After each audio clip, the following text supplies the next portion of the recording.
Hello friends, Radhe Radhe. हमारा आज का टॉपिक है एंडोस्पर्म। तो हम लोग देख लेते हैं कि एंडोस्पर्म क्या होता है। जब सेकंड मेल गैमीट फ्यूज होता है पोलर न्यूक्लियर के साथ तो वो पेन बनता है, मतलब प्राइमरी एंडोस्पर्म न्यूक्लियस। ये जो मेल गैमीट है वो हैप्लॉइड होता है, फिर जो सेकेंडरी न्यूक्लियस होता है वो डिप्लॉइड होता है 2n, फिर दोनों मिलके बनता है पेन प्राइमरी एंडोस्पर्म न्यूक्लियस। तो ये ट्रिप्लॉइड होता है 3n। जब ये ट्रिप्लॉइड पेन में माइटोसिस होता है तो फिर ये न्यूट्रिटिव टिश्यू बना लेता है, जिसे कि एंडोस्पर्म कहते हैं। अब हम लोग देखते हैं टाइप ऑफ एंडोस्पर्म। अगर हम लोग डेवलपमेंट के मोड पे देखें तो टोटल एंडोस्पर्म के 3 टाइप्स होते हैं। First nuclear endosperm, second cellular endosperm, third में हैलोबियल टाइप ऑफ एंडोस्पर्म। तो फर्स्ट हम देख लेते हैं न्यूक्लियर एंडोस्पर्म कि न्यूक्लियर टाइप का एंडोस्पर्म कैसा होता है। तो ये जो न्यूक्लियर टाइप का एंडोस्पर्म होता है ये मोस्टली एंजियोस्पर्मिक फैमिली में पाया जाता है और 161 फैमिलीज में।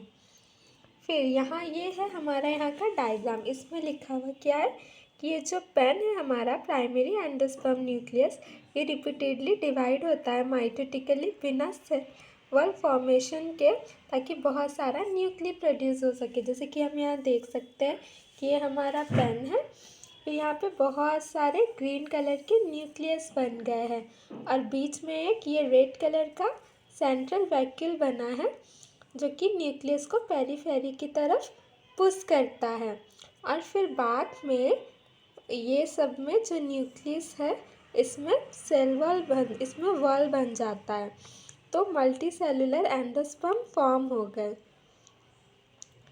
कुछ केसेस में वॉल का फॉर्मेशन इनकम्प्लीट ही रह जाता है, जैसे कि वीट, सनफ्लावर, कोकोनट, इन सब में ये वॉल कम्प्लीटली फॉर्म नहीं हो पाता।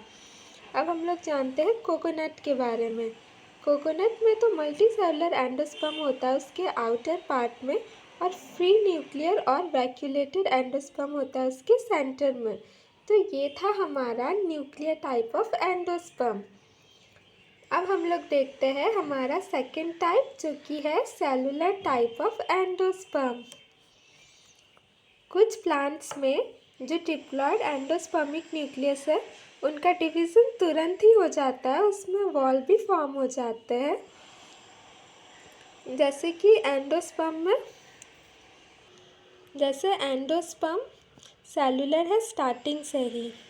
ये ज़्यादातर डाइकॉट की फैमिली में प्रेजेंट होता है और 72 फैमिलीज़ में ही प्रेजेंट होता है।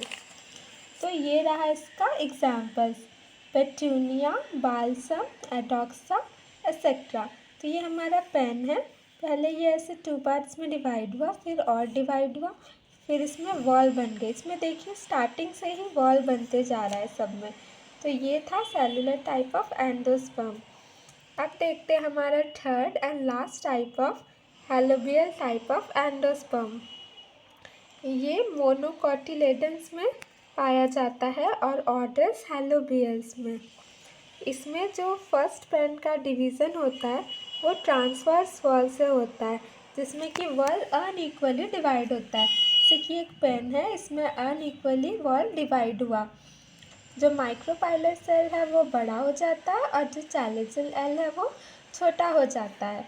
फिर उसके बाद में क्या होता है कि जो माइक्रोपाइलर सेल है इसी में वॉल का फॉर्मेशन होता है, बट चैलेंजल सेल में वॉल का फॉर्मेशन नहीं होता है। तो ये था हैलोबियल टाइप ऑफ एंडोस्पर्म।